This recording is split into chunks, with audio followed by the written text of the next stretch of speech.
Hello and welcome to We Ain't Found Sith, issue 59. My name is Evan, and I am joined today, as always, by my co-host Pedro What's up? and producer Fungus. Yoga Fire. And we are joined today by a very special guest. She is one of the voice talents on the upcoming podcast series, or is it going to be released as a podcast? Is it going to be released through an Uh, app? it's going to be released as a feature-length audio drama. Oh, okay. So all in one shot. All right. Yeah. Perfect for binging. Yeah. The powerful, the talented Keila Rosado, who is joining us today. She will be voicing one of the characters in the upcoming Adventures of the Zolan Dart, an audio drama um, based on and around and without actually infringing on any of the copyrights of the Star Wars universe. Right. Exactly. Very above board. Yeah. Keila, thank you so much for joining us. Obviously, I mean this is a pretty cool thing that's going on. It's for those that don't know, audio drama. It's kind of like old school, like radio program. Like Yeah. you, and I mean, Exactly. and if you get a chance, go online, YouTube, just do a search for Zolan Dart, and you can listen to the trailer. And I mean, they've stepped up. I mean, the sound quality on this sounds amazing. The sound effects, everything. Tell me a little bit about the experience and how you got involved with this. So I got involved through a friend of mine. We were in, let's see, I don't think it was my first film, or it may have been. We've done so many things together, and I can't remember, but we were involved in a indie film a few years ago, and that's where we met. We met through a mutual friend, and we really just stayed connected throughout the years. Every time I would get a gig here in Southwest Florida or over on the other coast in Miami, we would almost always see each other, whether it was in auditions or on the actual set. We realized, oh, we got the gig. So we just kind of stayed connected, and he has always been a huge fan of Star Wars. I'm still learning about the franchise myself. It's in the zeitgeist, obviously, so I'm aware, but always kind of like an observer point of view. Now I really get to kind of play with it and understand more about the culture behind it, and the support already for the podcast has been really amazing. For people that I don't know, they're just so excited to be a part of it. So yeah, it's been pretty cool. Awesome. So let me ask you, now that you're learning about Star Wars a little bit, what's Yeah. what's been your favorite part? Like what part of the story have you found yourself diving deepest into, or what character, what part of the story do you like best? So I actually play captain of the Zolan Dart, Navsana Otoah. So the story is really told through my lens and what has happened to my character. Mhm. Every time I would, we read over the script a few times, and there was always, new iterations. And my friend Brian, he's the writer, one of the writers and the director of the audio drama. He was always very, very clear about explaining to me her backstory, her process, why she does what she does, and how she comes to be captain of the ship. And something that kept echoing in my mind was actor Zoe Saldana, her viewpoint on playing women in space. I remember reading an article from her a few years ago saying she loved to play characters in space because it was like the wild, wild west. There's no stereotypes out there. There are no barriers to entry out there. There's nothing that would be unbelievable for a woman to do out there, out in space. And she loved it. She's done Avatar, both of them, and she's done, her character in Guardians of the Galaxy. And I remember her saying that and thinking, I never thought of space movies that way. I just kind of thought they were like a funky, weird genre, and it's like some people are into it, some people are not. But she always made it seem like this is a very real, valid choice as far as how to build your career, centering, your roles on fantasy, on creating the world that you want to see. And that was always in the back of my mind when I was exploring Navsana, and always realizing like we get to build something from scratch here. We don't have to adhere to things that would be believable here on Earth or here in the United States or here in certain communities. We can literally create something from scratch and how we think it should be. And that was always very, very enticing to me. All right. Do you find yourself like pulling from personal experiences or anything like that, though, even though you are building something from scratch and you're diving into this whole fantasy world? Yes, I do. So, Navsana is very cautious as captain of the ship. She feels a lot of responsibility for the legacy that the ship holds. It's actually been in her family, and it's actually a dynamic class fighter. So it's like you hear the other characters in the audio drama be very surprised that she's captain of this kind of ship. There's a lot of lore to it. It's very like a big legacy. So she feels a lot of responsibility to kind of uphold that and make sure the ship is, you know, being taken care of. And I find myself, I found myself feeling that way for Brian's story, knowing how much he put into it, knowing how much the fandom of Star Wars is so passionate and so invested in these characters, whether they're part of canon or not. They're just like, we got to talk about it and we have to make sure it's done right. And it's like, so I feel like I was tapping into that myself, like just wanting to make sure we did it the right way, Yeah. This might be a stupid question, but There are no stupid questions. I was wondering about these kind of audio dramas. If they're produced the same way as like film or like TV, do you guys have like concept designs of your characters, or you guys just create it off the top of your heads?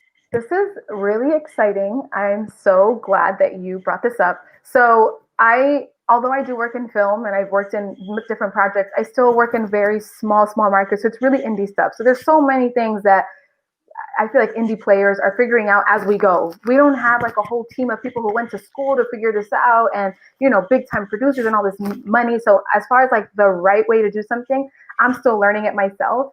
But we definitely had concept art behind this. And let me see if I can find it on my phone. I wish I could send it to you guys, but back when we were first starting, Brian would send me like sketches of what Navsana could look like.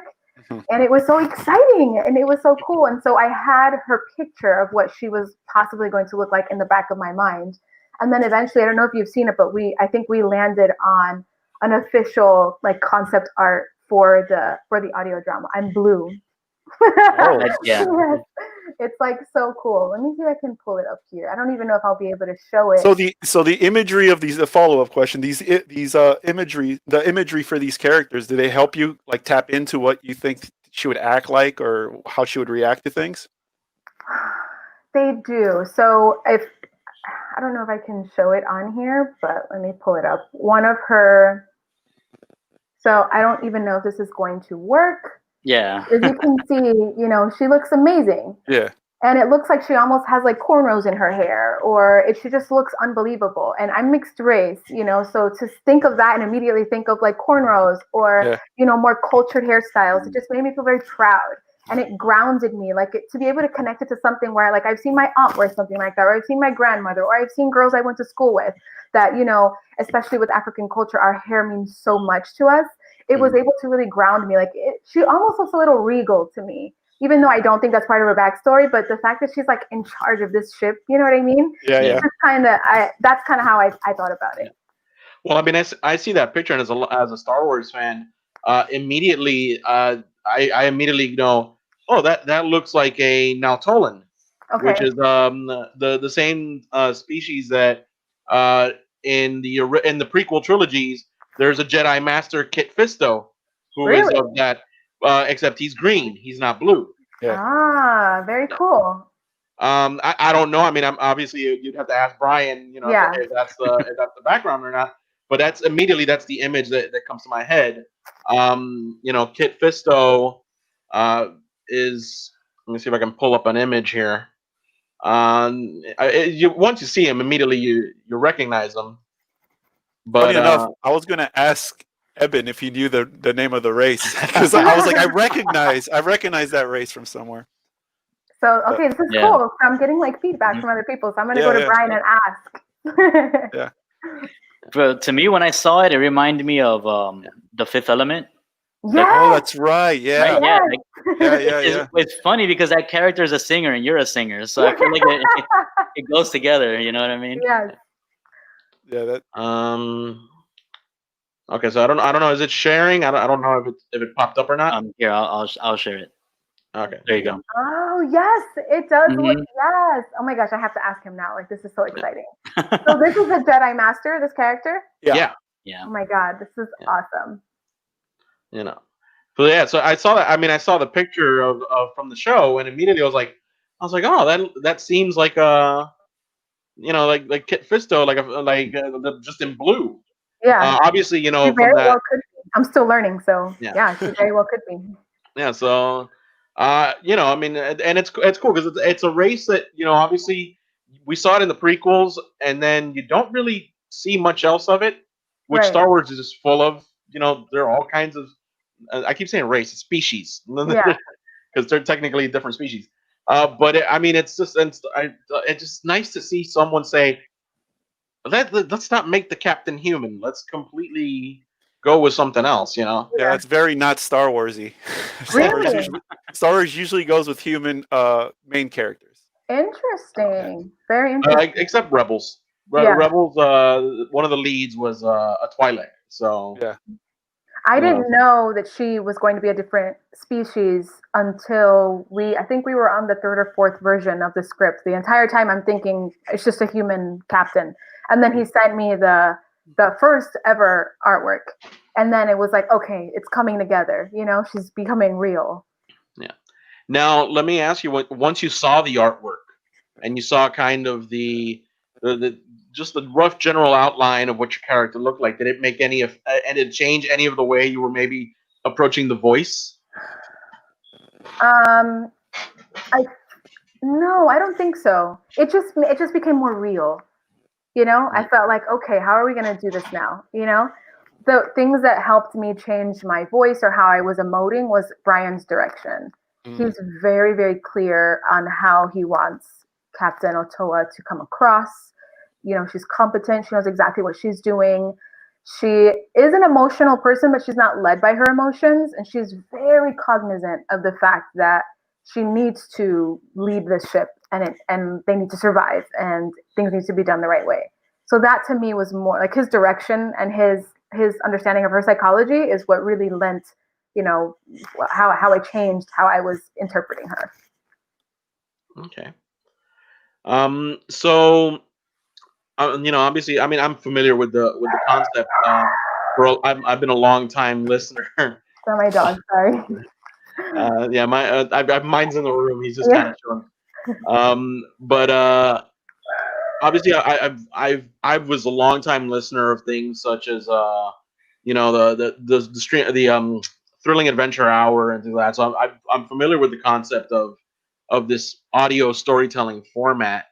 Um, how have you gotten a chance to maybe listen to some of it? Have you ever been able to hear it? Do you know or are they still working on getting everything finalized and adding all of the sounds and everything into it? We're still working on getting everything finalized. I may actually have to go back and do a couple of tweaks to my performance because that's one thing that Brian was very clear about. He really wants to do justice to the story, and however long it takes to get it right, that's how long we're going to take, Okay. So I grew up kind of listening to audio dramas like from church and things like that. So I'm not completely foreign to the idea, but there wasn't anything that after I became an adult that kind of relates to it. So I didn't even know how long it was going to be. I didn't know if it was going to come out in stages. Like I'm kind of going on the ride with him. But the more I learn about the fandom and the more I learn about Star Wars in general, it's actually something that people do, and it's really cool. So even though I'm still familiarizing myself with it, it's something that like people are like on board with it. It's actually very cool.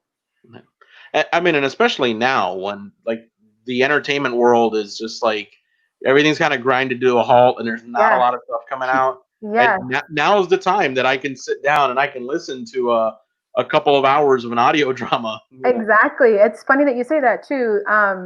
Like Gus mentioned before, I sing, and I'm always looking to see like how all the industries are changing, what's going on right now. And there are these two young pop R&B artists. They're called Chloe and Halle. They actually became famous on the internet, and now they're dope, right? They're so good. They're like Yeah. and they are now on Beyonce's label. I think they're with Tidal now. And so it's like the real deal. So they just launched their album. Everything is cool. Like, visuals are on board, like sound quality, everything. They released these 2 like music videos or music visuals, I guess, for one of their main singles. The single's called "Do It." I've been singing it all day long. Like, it's so cool. So it's like, oh, the Today Show, and then like another one. They did 2 different ones. It was the Today Show and something else. And they're in their backyard. The quality of this performance is like top notch. They have a drone. They have backlights there. I mean, hair, makeup, lights, outfits. Like, it's like pristine, but they're in their backyard. And all the labeling and everything is like, it's exclusive for the Today Show. It's exclusive for these, big, huge media conglomerates, but they're in their backyard. They did it themselves. And I'm just sitting here like mind blown. Like, if you can get a camera, if you can get a mic, if you can get some friends to get together, if you work on your craft and you know what you're doing, the world is changing. The world is literally like, wherever you are, you can make it happen, Yeah, the Today Show performance, I think, was yesterday, no? I think so. It was recently, and it just blew my mind. I was like, I can't believe these girls are killing it right now from their backyard. For real. That was insane. That blew my mind. Yes.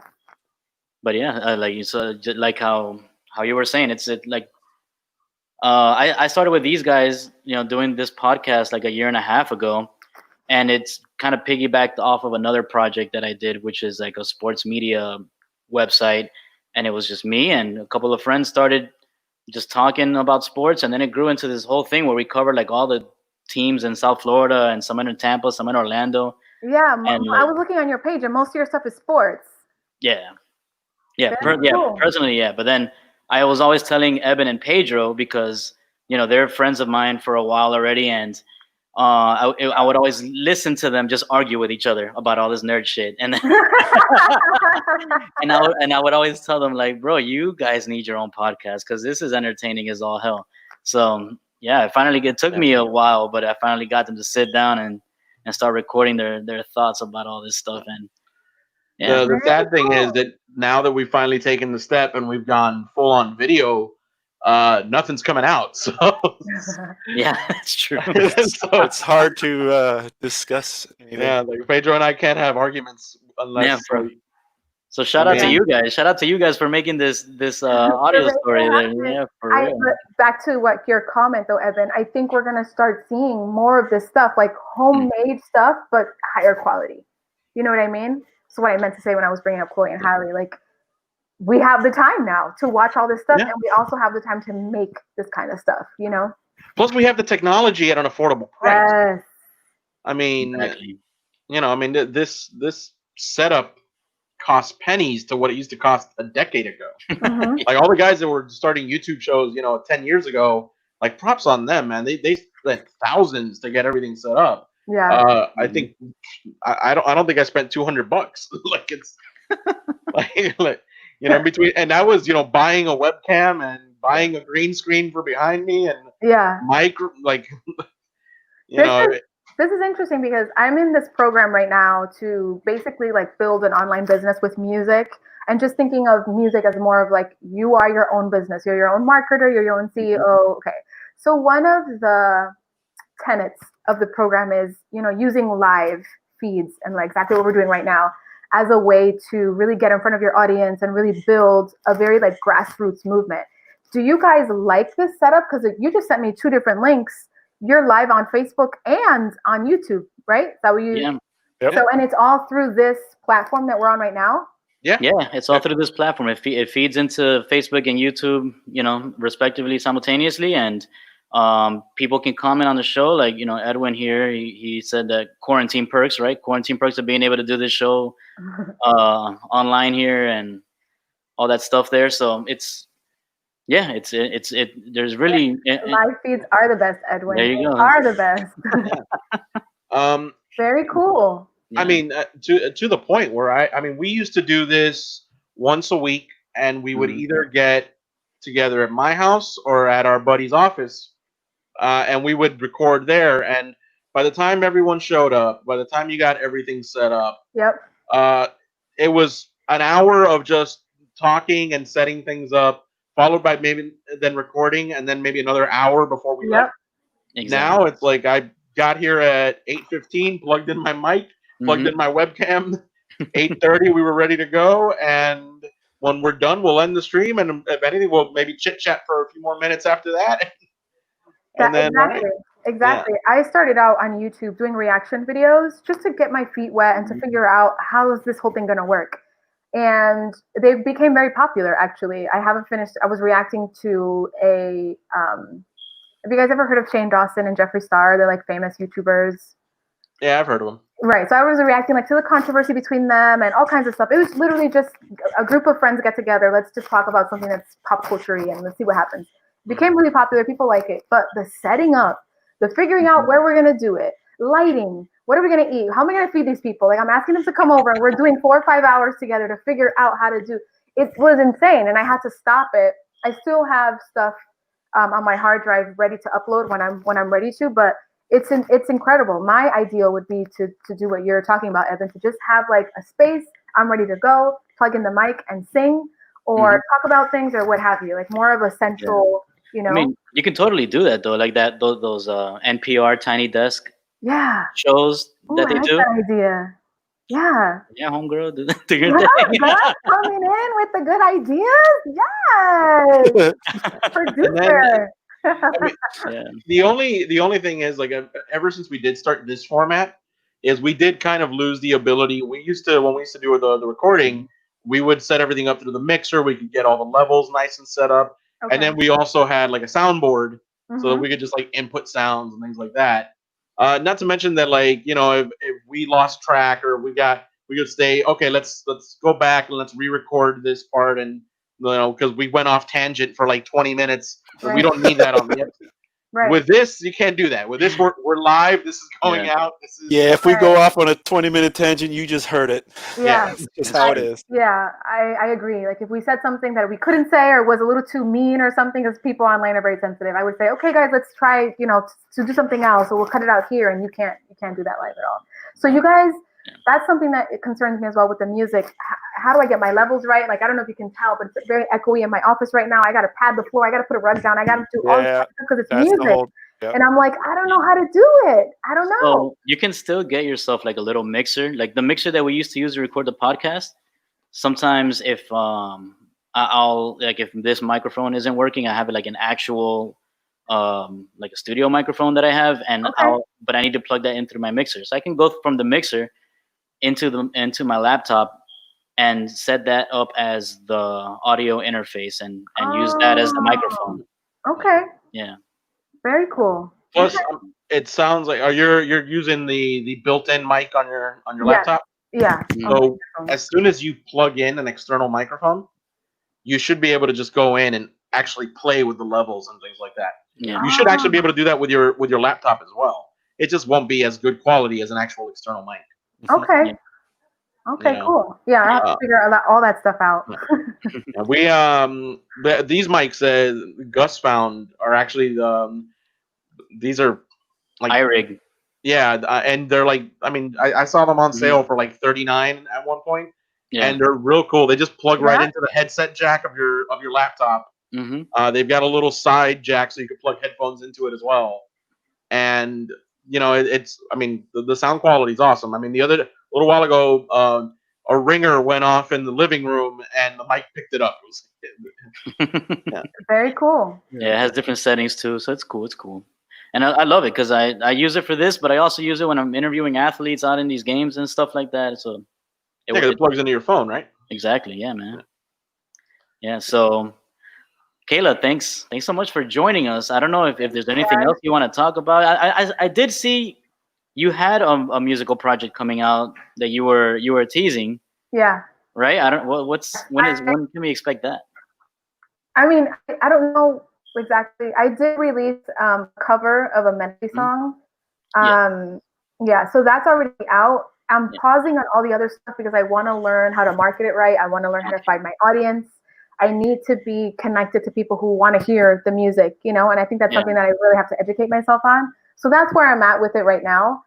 And I paused all the reaction videos on YouTube as well so that I can kind of maybe catapult a little bit off of the people who come to see the reaction videos and let them know, you guys, actually, I'm doing music. Come on over here. So I'm a little bit in limbo here, but we're working on it. Speaking But, of YouTube, Yeah. the audio story that you're doing, don't be surprised if you see some animated clips of that audio story on YouTube, because I see that everywhere. Or like Really? podcast, I see that from podcasts, clips from comedians, that people just animate whatever. So if there's like concept art out there, they're probably going to create just visualize it for you guys. That's kind of cool, actually. If you guys don't do it yourself, eventually somebody's going to do it. That's really cool. Yeah, and especially since it's Star Wars, people are gonna jump all over. That's why I'm saying it. Yeah, Well, the nerd community is all about that shit. It's Star Wars adjacent.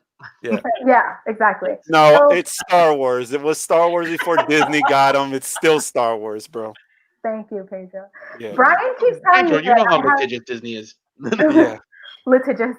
Yeah. Brian keeps telling me that I have no idea like how big this could possibly be, and I think I don't. I'm like, okay. No. Yeah. I feel like I haven't gotten the full weight of the fandom yet. Yeah. If the story is good, it could be huge. It could be humongous. Yeah. And I have full confidence that it's a good story. Thank you. That's so nice. Thank you so much. You guys, thank you. I mean, for Gus, when Gus reached out, I was like, okay, Yeah. cool. And then I looked on your profile and I didn't really realize the connection because it was all sports, like on your Instagram. Yeah. And I was like, oh, whatever. Like, different people, different strokes for different folks. Like, let's see what happens. And I thought maybe you were going to ask me about sports. And I was like, oh, I hope I did a good job on this interview. But for you to reach out and like see what other people are doing, like other indie, we're just producing our stuff. We're actors, we're singers, we're directors, and we're just getting out there and doing the work. So I appreciate you reaching out to me so much. And you've been in contact the entire time. Definitely. You had a lot of understanding, like with the protests 2 weeks ago, like that shit was crazy, and you were so understanding about that. And even my own technical difficulties last week, like It's all thank good. you It's so all much. good. I really appreciate it. For sure. And we've all had technical difficulties. I was at the protest too, so I feel you. Yeah. And Everyone did their I mean, part. we're about building community here. For Awesome. sure. And Right on. one community reaching out to another community, and just kind of that's how we grow. That's how we grow the community. Right on. Someone who follows you who's never heard of us, maybe listens and says, "Oh, I like them." Someone who follows us and didn't know who you were, and oh wow, she's really talented. Let me follow her. So it's obviously it's all about that too. And just, For sure. Right on. Yep. Thank as you I say, guys. one hand washes the other, and both of them wash your face. That's right. That's right. Oh man. You guys, thank you so much for having me. I've had a blast. Definitely. Maybe when the show comes out, we'll have you back on so we can get some reaction. Yeah, definitely. that would be so fun. Absolutely. Sure. Maybe we can have Brian on too. Yeah, definitely. We can have up definitely. to 6 people on here. So if you can invite Brian and somebody else. Yeah, let's do it. Absolutely. All right. All Sounds right, good. guys. Thank you so much. You're welcome, Keila. Take care. You too. So you guys are gonna send me the link so I can share this with everybody, right? Yes. The replay. Okay. Yeah, Awesome. definitely. Bye, guys. All right. Bye, Keila. So, Keila, thank you so much for joining us. And there we go. That was Keila, who is, like I said, she's going to be one of the voices on upcoming Adventures of Zolan Dart. Really looking forward to that. Gus, I mean, I honestly, I mean, I didn't know about this, a month ago. You're the one that discovered this show.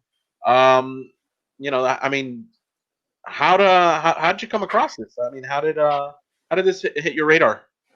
I just came across her profile on IG because she sings, and I just saw that she posted, "Oh, I'm gonna be in this," and I was like, "Oh, all right, that's cool.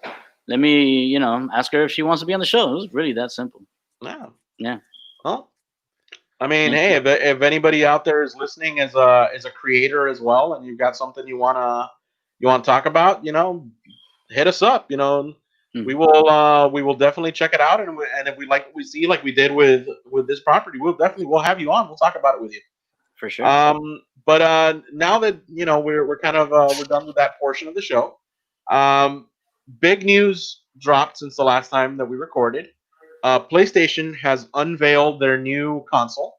What? Yeah, the PS5. good old PlayStation.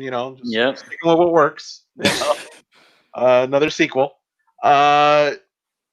Pedro, you're the biggest gamer guy among us. Not to mention, you're the graphic designer. Yeah, Your thoughts? it looks like fucking hot garbage. But then again, so does the Xbox X. They both look terrible. They're gonna be powerhouses though. They're gonna be fucking ridiculous machines, but they still aesthetically look like shit, in my opinion. At So least with the PlayStation 5, at least it looks like they tried to give it some design. Xbox One just kind of looks like they were like, we just need a box to contain all this hardware. Yeah, I think they're trying to the Xbox is trying to go down the PC avenue. They're trying to just make towers, PC towers. So I think it looks like shit, but I think it's going to be like optimized for its It looks space. like it doesn't look like that much, but No. the thing's not going to overheat on you because it's got a giant. Who knows? Who knows? I'm pretty sure it was designed for it not to overheat, but they're always designed to not overheat, and everybody remembers the Xbox 360 concern since the 360. Exactly. Everyone remembers that. That shit was designed for it not to overheat too, and everybody remembers the red ring of death. You know what I mean? Yeah. So, I mean, even the PS4 had those same issues. That's why there's a video on YouTube. You should look it up. It's called "Never Buy a Console at Launch," and that's like words to live by if you're a gamer. Don't you ever buy a console at launch. They're never good. I would say that goes for all technology. Yes, every technology. Never buy it at launch because there's always going to be defects, and they're always going to fix it with time. You know what I mean? So even OS updates, bro, don't do it. Yeah. Don't do it. Don't do it day one. Don't do it. Wait it out. Let them fix all the bugs. So so like this shit's going to come out. I'm not going to get it personally. I'm going to wait until they make like the Pro or the Slim or something better designed, and then they're going to re-release it. I'll probably get that one. But this one, nah, I'm not into it. My PS4, and I've spoken to other people. Some other people have the same issues. My PS4 had an HDMI input malfunction where, like, I think one of the little cables or something was soldered off or broke off, and you need to solder it back together. And I can't do that shit, so you have to send it to PlayStation to do that shit. Yeah, and they're gonna charge you upwards to like $200 just to get that fixed. Which is bullshit, because all they do is open it. They take a little fucking pen that has, then they melt some fucking silver or whatever kind of metal, and they go bloop, and then and that's it, and it's done. It. And $200. Fuck that. Yeah, exactly. So, yeah, if you don't want to deal with that bullshit, just wait until it's the Slim Jizz. Yep. I don't know. What is that referring to? I don't know. He's just throwing that out there. Good old Louis. Good old Louis. So, like, just wait until they make like a Pro version, because they're going to. Just wait until they make like a newer version of it, and those are usually the best ones. Like my PS4 Pro, standing strong, bro. Still fucking not overheating. The disk drive doesn't make too much noise, because it does make a lot of noise. But my PS4, forget it. You turn that shit on, it sounded like a jet was flying over your fucking house. It was disgusting. So, like, nah. Wait until they make like a Slim or a Pro version, because they're usually going to fix all those problems. Do you think they will ever get to the point where you're not buying physical games and you're just downloading them? I mean, that's what they're doing now. That's why there's two versions of PS5. There's the this version and the diskless version. But would you get the dickless version? Would I get the dickless? Nah, man. No, like I wouldn't, just because I like to own my media, and if I want to resell it or whatever, keep it forever. That's the way you do it. You can't keep forever digital downloads, because if anything happens to the hard drive, you lost it. It's gone. Okay, get you. And so what's going on with the Stadia? Because I've been seeing ads all over for it in the last couple weeks. Oh, come on now. No one's talking about Stadia. Get that shit out of here. That's a hot piece of garbage. It's a fail, another fail from Google. Yeah, bro. If anyone thought that was going to be good. Oh, that was Google's gaming streaming service. Yeah, it doesn't work right. Last time I read an article about it, it looked like it doesn't run right.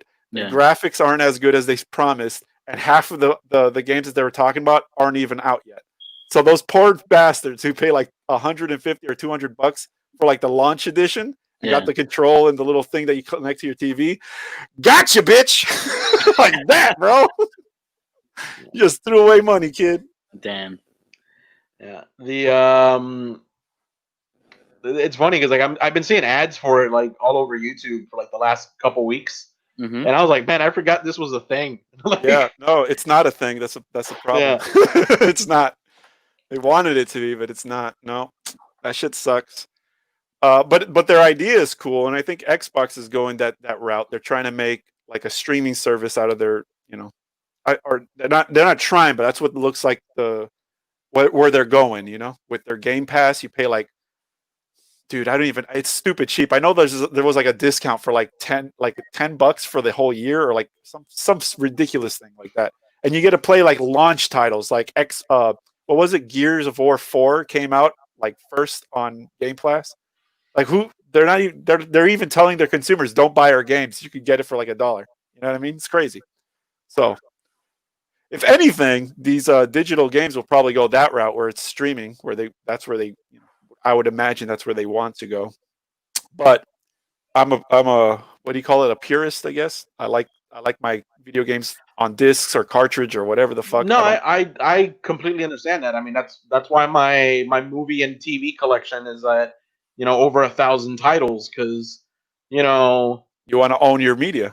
yeah, like what was it? Somebody was talking to me the other day about like, oh, Community's now on Netflix, and it's like yeah, and I've had it on DVD in my room for, like the Speaking last of decade. community, I've been watching that shit. I don't get the appeal, man. I don't understand why people like love that show.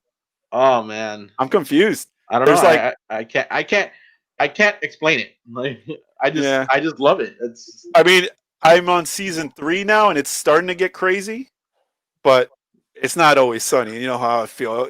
If it's not like Always Sunny, New Girl, or something like that, it's just not right, baby. It's just not right. It needs to be crazy shit.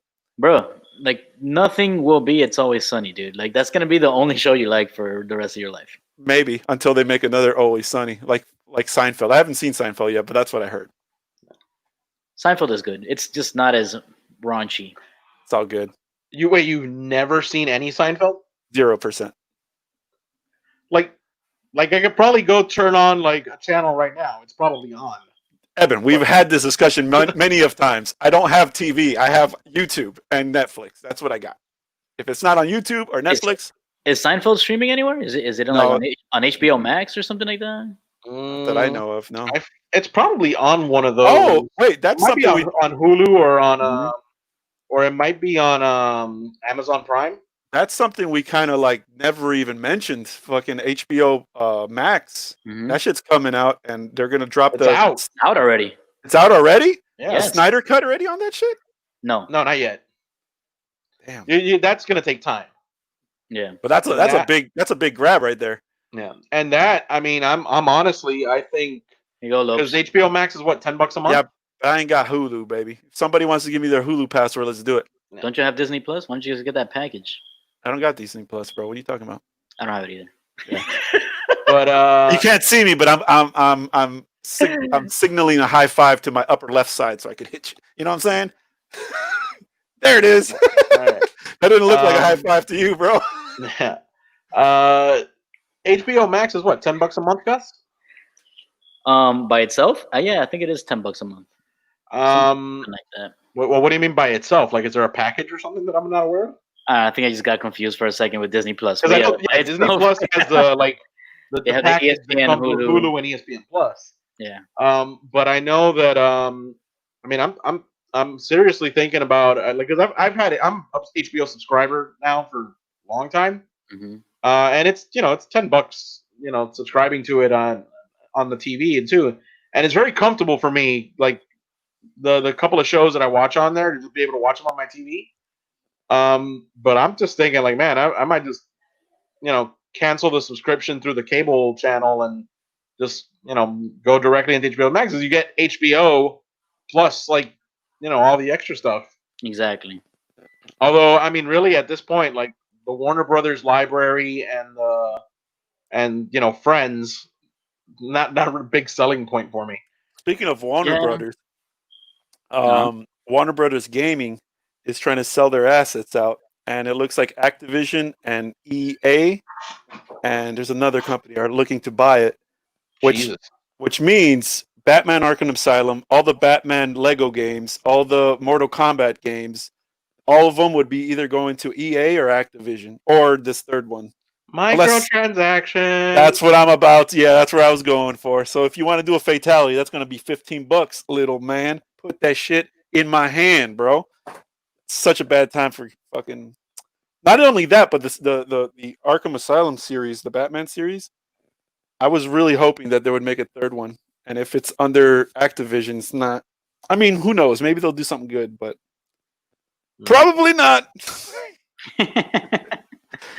You know? Oh, they EA actually released a trailer for what's that shit called? It's a Star Wars Rogue Squadrons. Squadrons. That's what it's called. Yeah. Did you guys see that? I saw that the trailer came out. I didn't actually watch the trailer. It's only CG. There's no gameplay, but it looks like it's going to be a 5-man squadron bombing run, like Top Gun type situation where you just space dogfighting. You know what I mean? Wait, not dogfighting. Is that what they're called? Yeah, pretty much. Dogfighting. Yeah. Okay. So space dogfights, pretty much. That's. I mean, those games have been around forever. The Star Wars flight simulator games. Yeah. But this is what it's gonna be, like a multiplayer. They didn't really specify too much, but it looks like it's gonna be five player co-op. So probably multiplayer. I don't know if you're gonna play against other 5 people on the internet or if it's gonna be solo missions. I don't know. Not too hyped about it because it's EA. You know how that goes. But if it's anything like Rogue Squadron, those games are fantastic. Yeah. Cool. I mean, a multiplayer Rogue Squadron. That sounds. That would be fun as fuck. But it's not the same. It's not LucasArts making those games anymore. You know what I mean? Well, LucasArts doesn't exist anymore. That's yeah, exactly. So. And I miss LucasArts. Yeah, you used to make some good shit, man. LucasArts. With that little stick figure guy with the eyeball. That was pretty cool. I remember. I don't remember which game it was, but I remember like it was an old PC game, like on one of my first computers, where like you would do like the code as like the thing was coming up with the logo, and if you got it right, like you would hear like a like as the logo came up. No, I don't know. I think they had something like that. I think one of them had like you do a code and the little logo takes out a lightsaber and cuts something in half. I don't know, some shit. But the point is, EA is making this, so that's troublesome. So, but they're saying a bunch of nice shit, like it's not going to have DLC. It's going to be it's going to be cheap. I think they're going to sell it at a price point of $40, which is ridiculous for a AAA. Usually AAA titles go for 60. Mm-hmm. So who knows? Aside from that, we have the PS5 reveal. PS5 came in just fucking busting ass and taking names. They just showed video game footage all over the fucking place. And Xbox still hasn't legitimately done a press conference for what their system is going to be, but they did show something earlier this year, or I think a month ago. And it was. Is it going to be the Xbox One X, or isn't that like the one that's currently? See this is Xbox's problem. They don't know how to name their shit. They're just as bad, if not worse, than Nintendo. It's not the Xbox One anything, because Xbox One is this current generation. The next generation is just Xbox X or Xbox Series X. It's just confusing. Why is the Xbox One not the first Xbox? That's you got me, buddy. You got me. They fucked up there. They were trying to like kind of sell this like the Xbox One was going to be like your one source for like all your media and stuff like that. And they backtrack hard as fuck with that because they were trying to make it so you could watch sports and all this fucking shit. Dude, nobody wants. No gamer wants to watch sports. Get out of here. And that's just they didn't get the right support from the right people. And there are plenty of. I mean, there are plenty of like people who have that console. I'm one of them. Me too. Gus, your co-host on Lemon City, Edwin, he's another one who's like they are big sports gamers, like playing like the sports games. Who then would if I can go from playing like FIFA to like watching ESPN on my Xbox without having to like do anything else. That seems I understand that. And I understand that. But if you're trying to sell a console to the masses, you're not going to go for that market. You're not, because that market is very small. Yeah, and again, I don't think they were trying to market it as a console. That's where they fucked up, and that's why everybody was like, okay, so I'm going to buy an Xbox to watch sports. I'm going to PS4. You know what I mean? That's what happened. So yeah, they were trying to double down on the whole sports thing. Their presentation was about like FIFA and Madden and all this shit, and nobody gave a fuck about that. People wanted to see the Halos and the fucking Forzas and the Gears of War, and they didn't show any of that shit. There you go, Chris Hahn. Maybe that's the troll. Just have them random numbers and Roman numerals. The next one should be Xbox 11. Xbox 2, Louis says. 2 with TOO. There you go. Yo, they're just as bad as Nintendo, bro. Nintendo did the Wii, and then the Wii U was the next console. And then they have the 3DS, the 3D, the new 3DS, the 2DS, the DS Lite, the DX or DS. What? Shut up, bro. You're making it hard, man. How is a mom going to figure out what system their kid has? You know what I mean? It's going to be impossible, bro. Yeah. And if you're in Miami, then they're all Nintendo. You're all Nintendo, yeah. Yep, that's true. How are you gonna fucking, you know? It's bad. But yeah, PlayStation came out first thing with like on their press conference. It was Grand Theft Auto 5, a fucking 7 or 8 year old game. That shit is ancient. And then that kind of, I was watching it and I was like, ooh, this is a bad start that they're showing off an old ass game. And then right after they showed you fucking Miles Morales Spider-Man. Woo! I don't know if you guys seen that trailer, but that shit looks sexy as hell. Apparently it's only going to play on PS5, even though they said it was like an expansion rather than its standalone game. But don't matter. That Spider-Man game is amazing. They showed Ratchet and Clank, which if anybody knows, those games are always good and they're like animated flawlessly, and the humor and the graphics are always like really top notch. They showed a remake of Demon Souls. I'm not a fan, but there is a huge following for that game. Sequel to Horizon Zero Dawn. It's going to be a new one. So Horizon 2. And those are the ones off the top of my head. I can't remember all of them, but those are the ones that stood out for me. Hyper Light Drifter, the studio that made Hyper Light Drifter, is making another game. They showed nothing for it, but I'm hyped because that game was my game of the year. But yeah, that's yeah. And I mean, is there any other PS5 news you want to talk about, or anything else? Any other video game stuff? I mean, there's not. I mean, Nintendo, not Nintendo, Pokemon Company just fucking released that they're making Pokemon Snap 2 or new Pokemon Snap. So that's coming. Is that like New Coke? Or was it New Pepsi? Who was it that changed their? It was New Coke. It was New Coke. Okay. Yeah, I guess it's just lasted a summer. It's just a different way to name it too, because it should be Pokemon Snap 2. Pokemon Snap came out in 1999, I think, for the Nintendo 64.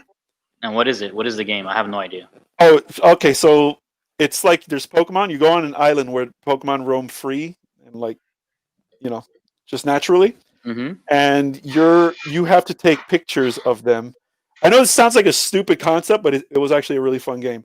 You have to take pictures of them, like photographs. And like the whole premise of the game, you could either play it like a casual and just take pictures, and it was fun just like that, just taking like regular pictures. But if you get what? This bores Eben. No, I'm just tired, man. Yeah. Usually when I talk about video games, I see the life drain out of both of you motherfuckers. But so it's like you're taking pictures of them, and you could take like regular pictures, but you want to get like more points or whatever. There's like different kind of like Pokeballs and like food that you could bait them into doing specific things. Okay. And if you get like them doing like a picture of them evolving or something crazy, you get more points. So the fun thing was you finding out how you get like these different kind of situations. Like there was one in the original game where if you threw food at a Magikarp in a waterfall, he would jump after the food and then come out as a Gyarados, which is his evolution. And all right. Yeah. So it's pretty much that, to the point that you're on a little like moving cart, like a theme park cart that's like on tracks, and you can't move around freely. You have to go where the tracks take you, and you have to take pictures and like time it right. And it's a fun game. So it is like Jurassic Park. Like it is. That's what I'm saying. It's just like, or at least like the Jurassic Park ride. Yeah. All right. Hey, Uh, shout out to Kayla who's watching the show now. Yeah, there you go. Had a great time. It was a pleasure having you on, Kayla. Thank you. Yeah, for sure. Yeah. So if that's it for video games, have you Speaking of guys? Pokemon, I finally watched Detective Pokemon. What did you Oh, think? Detective Pikachu, my bad. I mean, it's Ryan Reynolds, bro. That guy is gold, man. I Yeah. thought it was, you know what I'm It was saying? a good movie, right? Like, Even as a yeah, voice. yeah. You don't have to be a fan of Pokemon to like that movie. You know what I'm Yeah. saying? 'Cause I'm not a Pokemon guy. You know, I've never played Pokemon or anything, or whatever. I don't know But- shit about Pokemon. But it was still. it was still- great. It was a great movie. Ryan Reynolds is the Exactly. man. Yeah, we saw Yeah, that. I like that. We saw it at kid- Marco's, the kid didn't from we? the Get Down. What happened? I like Yeah, that. the kid from the Get Down. The kid from the Get Down. Yo, that was. Oh one of my god, the Get Down, dude! Remember that, dude? That show was tight as fuck. Oh man, I'm so like I'm excited. not surprised it got canceled because a period piece taking place in 1970s New York, and not to Yeah. mention being created by Baz Luhrmann, who is notorious for like spending. Like I'm not surprised, but man, I would have loved to have continued seen that story continue. Yeah, man. I wanted to see how he became. How he became like the rapper that we the have. rapper, yeah. Was it Nas? Nas was the voice of his future self, but the character, like when they show him as his future self, it's not Nas. Mm. It's like some guy. I don't know. But then just to like find out what happened, it's kind of that. Like I wish when things like that happened, Mhm. I wish like the people that wrote the show would be like, all right, we're gonna like just create here's what would have happened to all the characters so that you guys can know and stuff like that. Because Yeah. man, there was a lot of stuff left up in the air at the end of that second season. Yeah. Or I don't even remember. Was it second season or was it like Yeah, it was season only 1 two part seasons, 2? dude. It's 2 Yeah. seasons. Which is it's a crime, bro. That show was so good, man. Yeah, it was, man. It sucks, but You know I mean, what, bro? just- Like I DJ, you know what I mean, and I know a lot of history when it comes to hip hop and the culture and all that shit, but I did not know, regrettably, that the way that they knew where to start the scratches was by getting a fucking crayon and drawing on the record. word.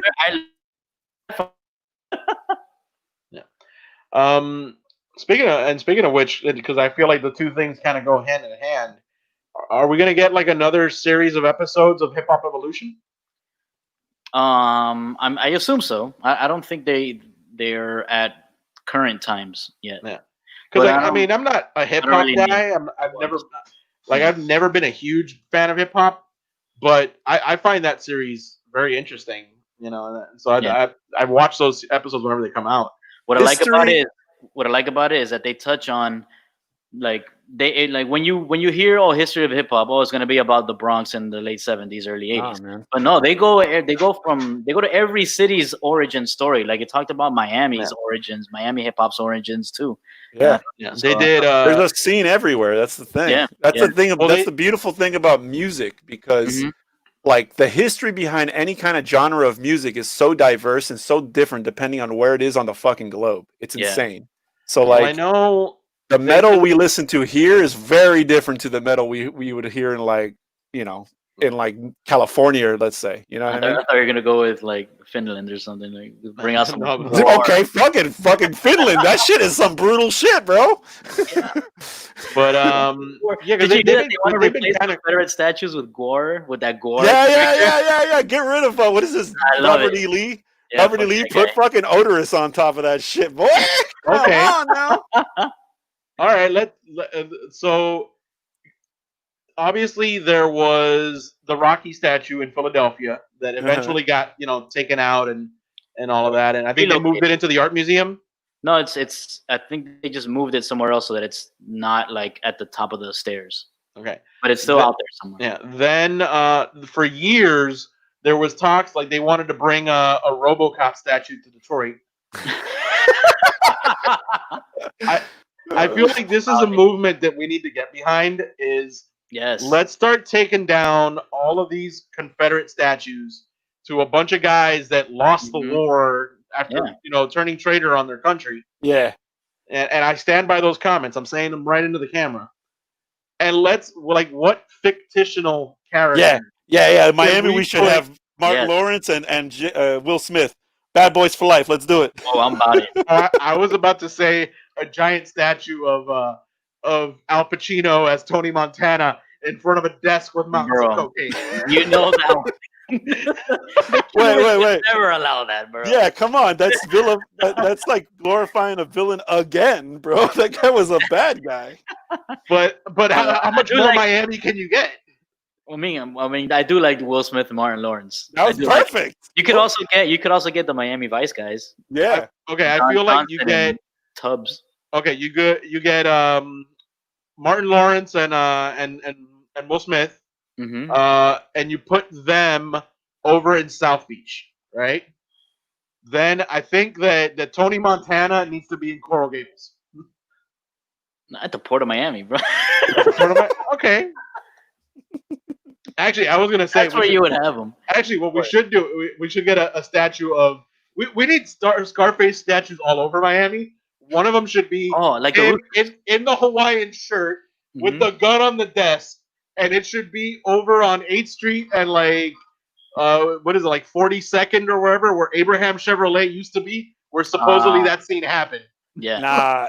If we need, we need one of Tommy Vercetti, bro. We need one of Tommy Vercetti in like downtown. You guys look puzzled. Do you know who Tommy Vercetti is? Grand Theft Auto Vice City. Yeah, baby. Ah, okay. Yeah, we can do that too. What I'm trying to think. What other Miami? Miami. Just a picture of Ace Ventura. We need one of this guy of with the Jim glasses. Carrey. Yeah. Oh yes, Ace Ventura. We need an Ace Jim Ventura An in front, Ace Ventura, in front of the arms stadium. wide, and then we just let the real pigeons. He needs to be at Hard Rock Stadium. Ace Ventura. Yeah, for real. Or how about what was his name in The Pest? Oh The man, Pest. Leguizamo? What was Yeah, his but- character's name? But yeah, we need him too. Give me a second. I gotta let someone out. Yo, I never really thought about it, but all the movies that we have from Miami, dude, we have yeah, a we bunch got of. a good amount. We got a good amount of movies from Miami, dude. Yeah, man. Chris is asking, does Razor Ramon count? That guy's from North Carolina. I don't think his Okay, character I will is say- supposedly from Miami. Okay, so I think Razor Ramon counts, Uh-huh. but Scott Hall doesn't. Okay. The same people. Chico. Oh, what is my? Now I'm just all out of focus. It's okay. It's okay. All right. Now, It'll- what Refocus itself in a little bit. Just let it do its thing. was that? Razor Ramon. What the other name you said, is that his like actual name? I think that's his No, his real name was Scott Hall. So Scott Hall, did he wrestle as Scott Hall? Eventually, after he left the WWE and he wrestled in WCW. Oh shit. Okay. So it was kind of like a Cactus Jack situation where you had like multiple characters. Oh, there we go. We need a statue of Cactus Jack, and it needs to be somewhere in New Mexico because there's not really an actual town of Truth or Consequences. Okay. Yeah. Yeah, Which, also by the way, A sounds like Dexter the most. statue? Yes, sir. Dexter statue right outside of the prison. But The because correctional facility. but because Dexter ended so disappointingly, like it's one of those statues where like the face doesn't look right. Like it just looks like a messed up depiction or whatever. Oh, you know what? I just thought of something cool, even though it would never happen. What if there was a Dexter statue underwater in the harbor? Oh, there you go. That'd be dope. That'd be dope, right? Like the Jesus statue at Pennicamp. Yeah. Yes. The price of the abyss. Yeah. We need. We also need the guys from the Birdcage. Oh yes, absolutely. Just a that Robin, movie's Robin phenomenal. Williams and Nathan Lane. Yes. Yep. We need them at South Beach also. Yeah. We do a series of them, like the Cox in Little Havana. We should just go out and do some wall art. You know what I mean? Pedro, make some stencils. Make sure to put a little We Ain't Found Sith logo on all of them. Got it. That's a good way to market ourselves. There you go. Just vandalism, perfect. It's a good way to get rid of the hit vandalism, spread. bro. I like it. I'm Yeah. about it. Other than that, I don't know if you guys got a chance to check it out. I posted a link to you guys. Did you guys check out the Jedi Temple challenge? I did. Oh no. What is it?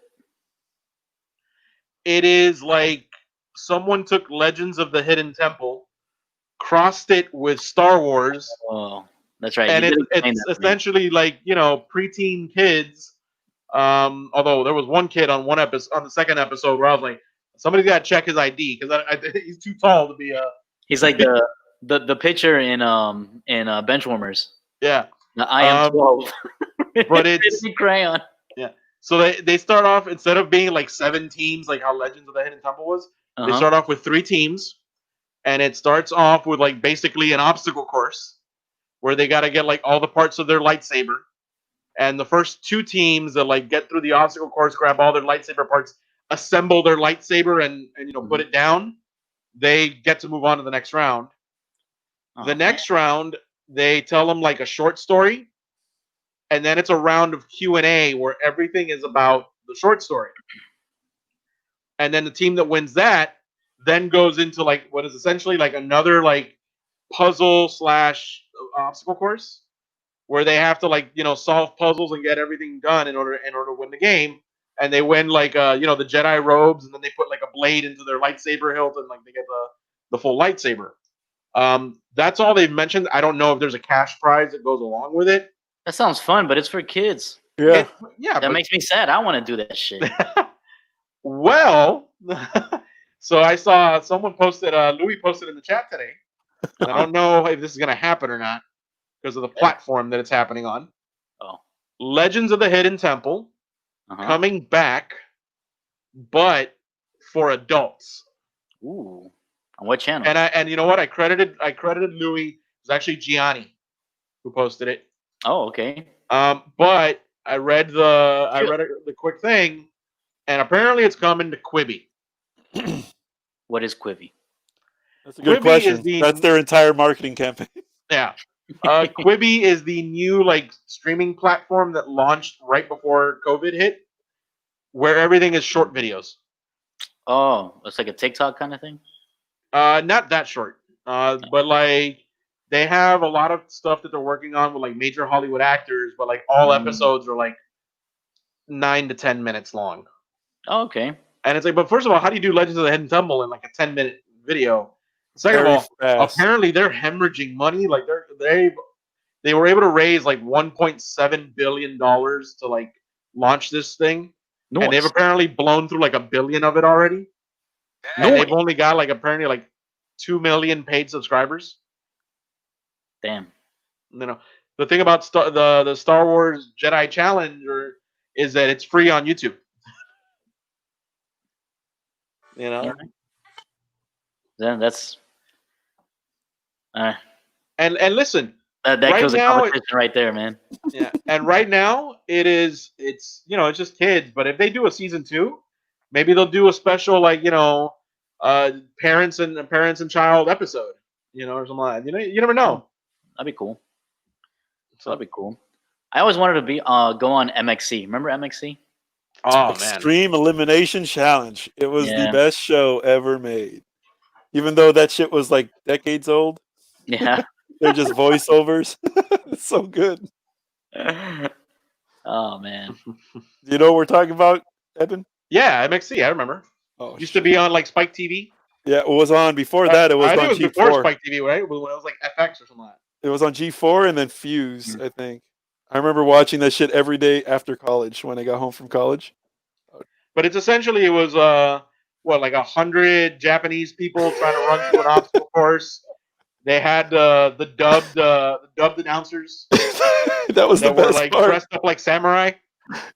That was great. That was great. And Everything about that their show is so comments- funny. Like the shit they their would say. comments were so crazy, man. It was so crazy. I seem to remember it on FX because what I remember being on G4 I was remember Ninja Mike. Warrior. Ninja Warrior was also And not on G4. American Ninja Warrior. Ninja Warrior from Japan. Oh. Mm, All right.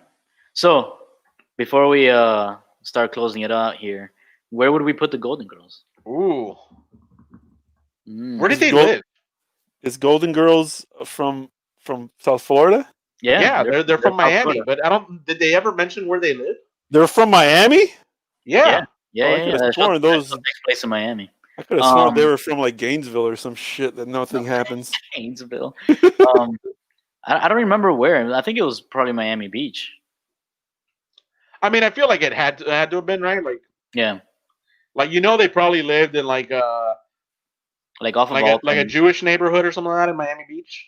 Yeah, somewhere Let's see, close to where Alton. in Miami did the Um, Golden Girls live?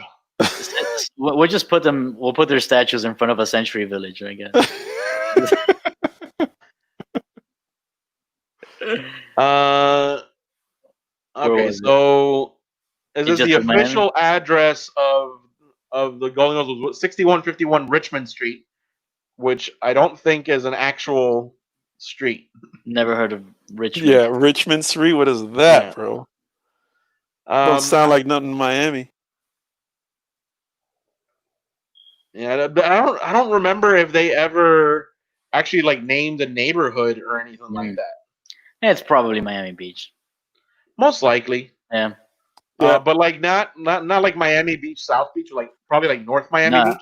Yeah. Yeah, like off Alton. Somewhere in the Alton Road area. If that's the case, then they would probably put their statue. Actually, what the fuck is happening in North Miami Beach? There's not a lot of Okay, landmarks so there. I've apparently found some sort of like a forum or something Yeah. Fan where theories. people are talking about like they somebody says I'm thinking Miami Shores. I love fan theories. Then another person Miami said a Shores. little known part called Brentwood, which there's a Okay. Brentwood in Miami. I know Yes. there's a Brentwood in California. I'm pretty sure we have one of those. And so another person says that one neighborhood where the white people are. Yeah, that doesn't happen anymore. So somewhere in Kendall. Somewhere in Kendall. Kendall is pure Colombian. What are you talking about? There's no 100%. No, white in the people in 80s? Kendall. Oh, in the 80s. Oh, yeah. Remember that they lived in the 80s. Somebody says that from the credits, they always thought they lived close to the northern part of Collins by the Normandy golf course. Yes. But he says, That's what I'm now thinking. knowing them as I do, I think they actually live in Pinecrest. That could be as well. Yeah. Pinecrest has a large Jewish community. Mm-hmm. Mm-hmm. But I feel like in today's day and age, like they would definitely have to put like name a neighborhood or something like that. But then Yeah. again, like Dexter was based in Miami forever and never actually filmed here, I think. Dexter? Yeah, Dexter? I think Dexter Dude. filmed in California. Funny enough, in I hate when they do Dexter, that. yeah, man. I remember when I someone turned me on to Dexter and I was watching it, and I didn't know it was in Miami because there was so many like on the very first season. I think they fixed this after the first season, but there was a bunch of like outdoor shots that had mountains in the background. And if you're from Miami, you know there is no such thing as a mountain in Miami, bro. That shit does not happen. So like there was a bunch of shots where you would see a mountain in the back and be like, "No, sir, that's not here." So That's you not guys what know that we're at sea level and flat, right? Yeah. For real. We're There's no fucking mountains. Like the, below biggest, sea level. the biggest hill we have is the one at Tropical Park. Yeah, that's our biggest mountain. Yeah. Bro, scaling that is an accomplishment. I don't think I've been there since I was a kid. Yeah. Yeah. I used to go to boot camps there, and they would make us run up that damn hill. And that's probably made of trash too, if you think about it. It probably is. They probably just shoved all the trash and then put sod all over the top of it, filled it in with dirt. Done. Like, all right. Works. Yeah. It's just now over the years has calcified into into the hill we all know and love. So I think that's gonna wrap us up, Gus. Yes, sir. Just a little quick, what's it called? Fact check. The first season of Dexter was filmed in Miami, and the rest of the seasons were filmed in LA. I don't probably know if got- that's true. It is true. It is true. You I probably would have to go back and rewatch it, and I don't really feel like doing that. Yeah. You probably have that second season with the mountains. Probably. I don't know. I just remember seeing mountains. I'm like, wait a minute. Yeah. I just remember watching the show and being like, I've never seen any Dude, of these locations It's anywhere in Miami. super easy to tell. You could find out within like 15 seconds of the show. You put it on whatever episode of the first season. If the people are drenched in sweat outside, it's Miami. That's just how it works. Yeah, If they're dry as fuck, they're in LA. That's just how it works. facts. So that's gonna wrap us up. Make sure you guys, we want your opinions. Fictional character statues that should go up to replace the Confederate statues. And Yes. listen, no character is too obscure. Yeah. And the Yes. funnier the better. Like the funnier looking, the better. Let's actually let's put it up in the group, and we'll I have love how people our show has become like a classroom situation where at the end of the class we always assign homework. Give out assignments. Hey, We're man. It is what it is. I just thought of one. We should go into Stone Mountain, Georgia, and they should just replace that carving with Mount Richmore from the Richie Rich movie. Mount Richmore. With the full on like Macaulay Culkin as Richie Rich and everything. I like it. That's America for you. Yeah. Everything is about movies and television. Yeah. So hit us up in the comments and all that. I watched it. I didn't talk about it this episode because I'm allowing more time for more people to watch it. I saw the Artemis Fowl on Friday. Came out on Disney Plus. Oh, I thought it was enjoyable for a kids movie. Apparently, the internet hates it because they all love the books, and this is not faithful to the books at all. But since I never read the books because I was surprising. way outside the age range for the books by the time they came out, I have absolutely no ties to the whatsoever. It is by no means. It is the classic.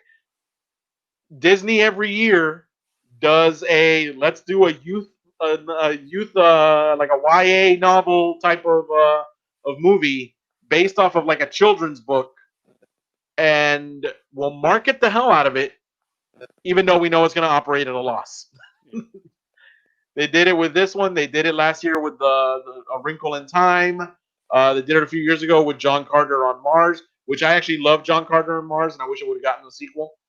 But if you've watched it, hit us up with your comments as well. Let me know what you thought of it, and obviously you guys don't have Disney Plus, so I don't expect you guys to see it anytime soon. Also have zero interest. Hey man, it was a new movie, and it's COVID time, so yeah, I have too many video games to play. Quick question before we leave: has anybody seen the Dave Chappelle 846? Yes, and it was amazing. Yes. That's all. I wanted to make sure everybody saw that. If you haven't seen it, please go watch it. Yeah. It's not so much as on a YouTube. stand-up. Netflix is a joke is the name of the channel. Yeah. Yeah. Or just type in Chappelle 846. Yeah, you'll see it. It's not so much as stand-up comedy as much as it is his thoughts of what's happening. It's so somebody once said that stand-up comics are the philosophers of our generation. And it's exactly what it is. It is 20 minutes of philosophy. Yep. And just someone talking about what's going on and putting it in a way where, it makes perfect sense, I think, to everyone. Yeah. And it's not talking down, and it's not, it's putting things into perspective where it really should illuminate a lot of people on it. Yep. Thanks. Mm-hmm. But yeah, right. haven't seen it, go make sure you check that out. Yeah. Yep. All right. So till next week, we're out. See you later, Sith heads.